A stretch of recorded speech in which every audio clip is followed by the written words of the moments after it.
It's Kate from Trinity, and I am going to be reading for Faith at Home Storytime today, The Tale of Three Trees, a traditional folktale retold by Angela Elwell Hunt. And I've never read this story before. One of my former high school students, Ian, gave Aria this book right after she was born. So I'm excited to read it to you. One of my favorites, The Tale of Three Trees. Once upon a time, on a mountaintop, three little trees stood and dreamed of what they wanted to become when they grew up.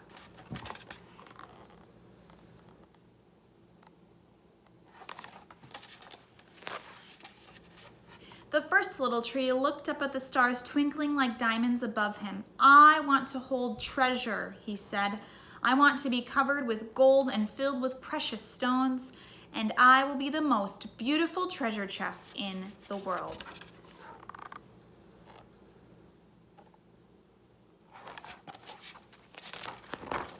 The second little tree looked out at the small stream trickling on by its way to the ocean. "I want to be a strong sailing ship," he said. "I want to travel mighty waters and carry powerful kings. I will be the strongest ship in the world." The third little tree looked down at the valley below where the busy men and busy women worked in a busy town.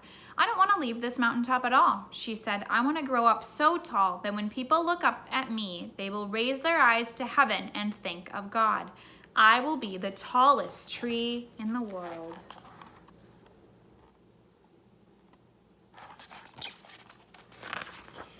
Years passed, the rains came, the sun shone, and the little trees grew tall. One day, three woodcutters climbed the mountain.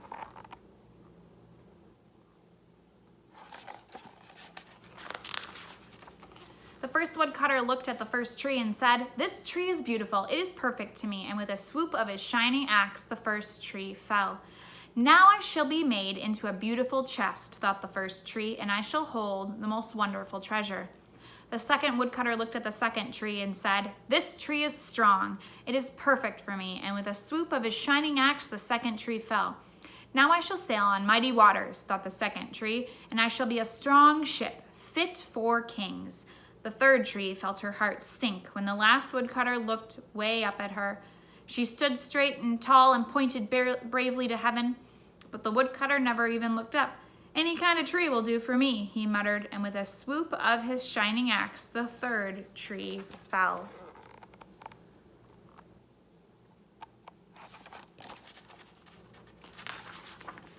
The first tree rejoiced when the woodcutter brought him into the carpentry shop, but the busy carpenter was not thinking about treasure chests. Instead, his work-worn hands fashioned a tree into an animal feed box.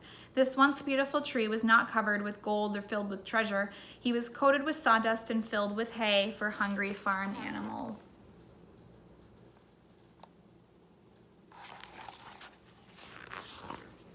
The second tree smiled when the woodcutter took him to a shipyard, but no mighty strong sailing ships were being made that day.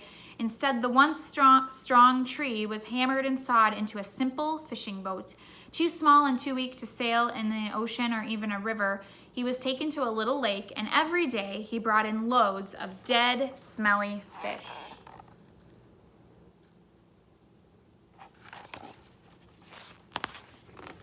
The third tree was confused when the woodcutter cut her into strong beams and left her in the lumberyard. "What happened?" the once tall tree wondered. "All I ever wanted to do was stay on top of the mountain top and point to God."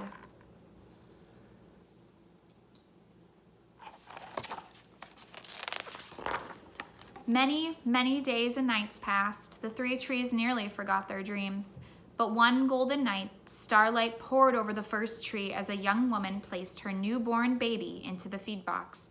"I wish I could have made a cradle for him," the husband whispered. The mother squeezed his hand and smiled as the starlight shone on the smooth and sturdy wood. "This manger is beautiful," she said, and suddenly the first tree knew that he was holding the greatest treasure in the world.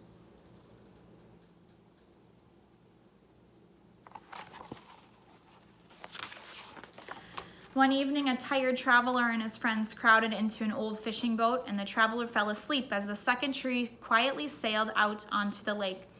Soon as a thundering, crashing storm arose, the little tree shuddered. He did not have enough strength to carry this many passengers safely through the wind and the rain.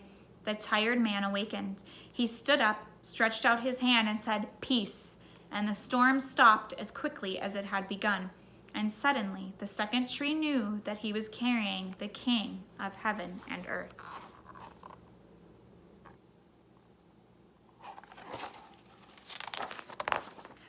On Friday morning, the third tree was startled when her beams were yanked from the forgotten wood pile. She flinched as she was carried through an angry crowd, and she shuddered when the soldiers nailed a man's hands to her. She felt ugly, harsh, and cruel.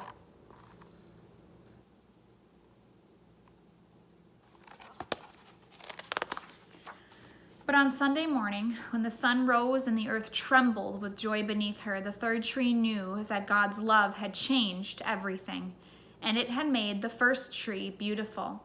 It had made the second tree strong, and it had made every person in the world think of the third tree, and they would think of God.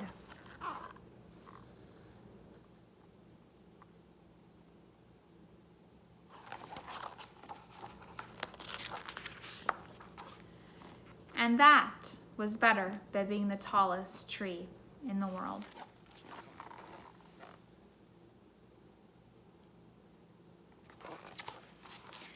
One of my absolute favorite books now, and as I said, that was The Tale of Three Trees, a traditional folk tale retold by Angela Elwell Hunt. And I think as you practice your Faith 5 this week, right, read, share, talk, pray, and bless, that you remind one another that God's love, God's grace does change everything. And amidst all the darkness sometimes happening around us, we can remember that grace and love can change our perspective and give us heart and hope. Have a great day. Bye.